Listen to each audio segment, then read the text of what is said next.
Alright, so D Rose, huge fan favorite, exciting playstyle, inspirational player. It's pretty impossible to not like the guy. And he's had some great career moments even after the ultimate misfortune of his ACL injury. But his greatest career accomplishment up to this point has to be the honor of being the youngest NBA player to ever win the MVP award, a record he made in the 2011 season when he won the award at just 22 years of age and 191 days old. And I got some D Rose fan in me, like I got love for D Rose, most of us do, but as the cliche goes, all records are made to eventually be broken. It goes something like that. And with the rise of Luka Doncic, who's already looking like a generational talent after just 2 years in the league, it's looking like this record held by D Rose may be coming to an end very soon here, like as soon as the 2021 season, which starts December 22nd. And in this video, we're going to look at how Luka, who is currently 21 but will turn 22 in the middle of next season, might could really break this record held by D Rose and become the youngest NBA MVP. But before I go any further with this somewhat hot take, what's good, YouTube? Plug Speaks back with a vid. If you are new, subscribe. If you agree, Luka is up next, sub up. I'm posting quality basketball content 2 to 3 times a week, and we're really closing in on 1K, especially after the last vid. So huge thanks to y'all, man. I really appreciate it. But back to the vid though.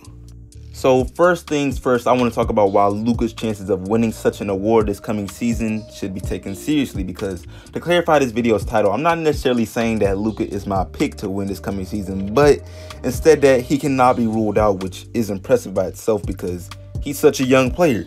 And he cannot be ruled out for several reasons. Luka is coming off an exceptional season where he averaged 29 points per game, 9 rebounds, and 9 assists on 9 shooting. Just balling out, his regular season efforts earned him an all-star starter position and an all-NBA first team selection. He led the Mavs to the 7th seed in the competitive Western Conference, and really they were just 2.5 games back from the 4th seed Houston Rockets. Now in the playoffs, the Mavs were bounced out in the first round by the Clippers as expected, but Luka balled out. Do not get it twisted, averaging 31 points per game, 10 rebounds, and 9 assists with 2 40-point performances in those 6 games against the Clippers. Mind you, his duo, Porzingis, was unavailable all series, and that's not the claim that the Mavs would have beat the Clippers, but really you never know. And one thing I'm not about to do is to give the Clippers the benefit of the doubt after what we saw in the NBA bubble this year. No, not me.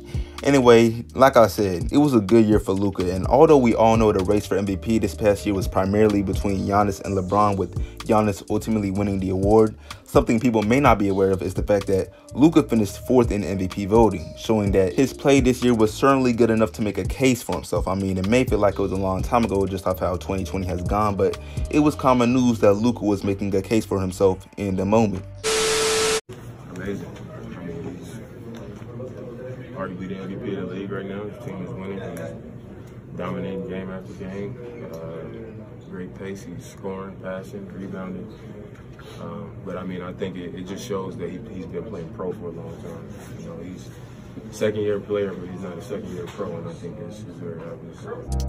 But moving on, since I don't think there's too much doubt out there when it comes to Luka's capability of playing at an MVP level. So let's get into the main obstacles that are in his way of achieving such an award next season. And to me, it's pretty simple to determine what's in his way. Firstly, the other top players in the league, then being able to have a team record you would associate with an MVP, and finally, the unpredictable format of the NBA season in terms of when they would actually announce the end of season award winners. So for the first obstacle of all the other top players in the league, because guys like Stephen Curry and KD return next season, then there's this year's winner of Giannis and other players that are always in the convo like James Harden or even Kawhi, LeBron. However, Luka still may be able to come out on top.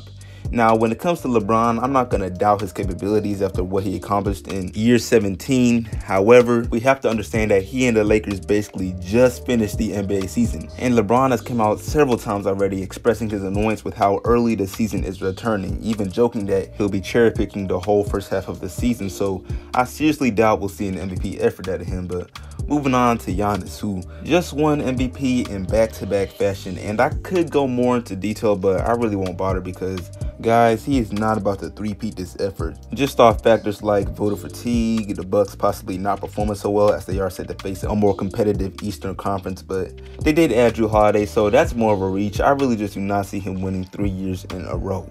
But then there's Harden, Kawhi, KD, and even Jimmy Butler, who I'm just going to group together because these are players that will always be in the convo just because they are that good. But with the realities of Kawhi's load management, KD's come off an injury, Jimmy Butler's tendency to not take over unless he really has to, and also like LeBron having come off a deep postseason run, and then James Harden's undeserving but poor reputation among the media, like it's not even an exaggeration to say he's overhated, especially when you average well over 30 points per game and your peers are still saying stuff like this.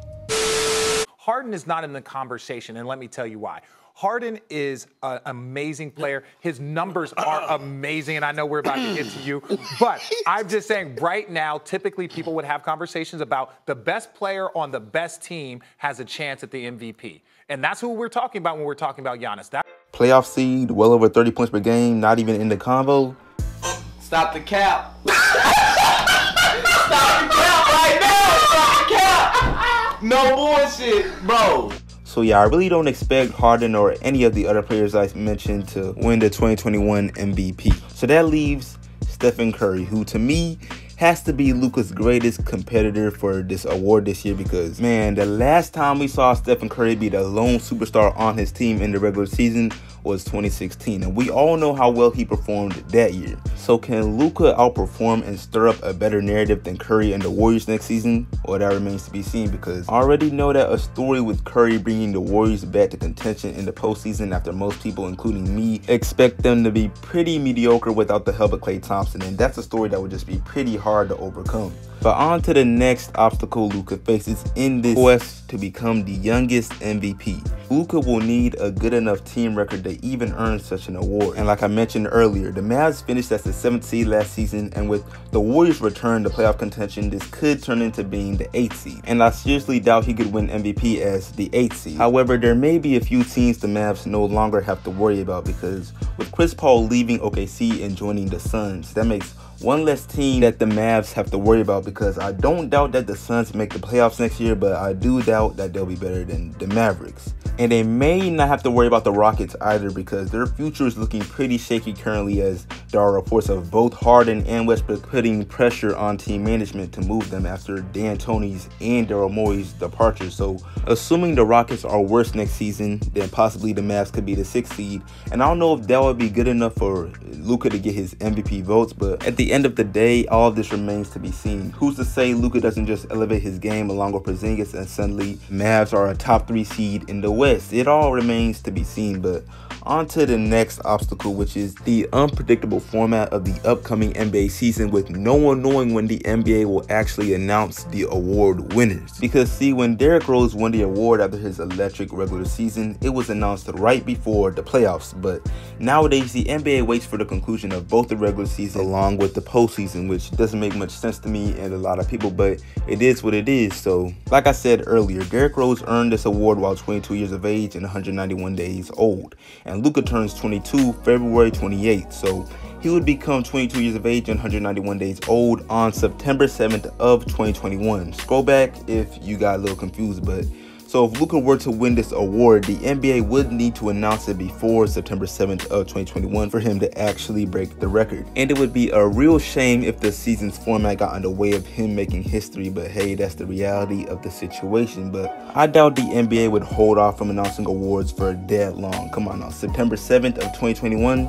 that's pretty ridiculous. So yeah, but I'm gonna wrap this video up. As y'all can tell, it's a lot of factors that go into Luka breaking such a record, but hey, it's only right. D Rose winning MVP while that young was so impressive for a reason. It's not supposed to be an easy record to break by any means. But yeah, that pretty much wraps this video up. I appreciate y'all watching, man. Let me know what you think in the comments. I know D Rose fans are one of the strongest fan bases out there, but gotta give credit to Luka where it is due. Gotta give credit. But that's it.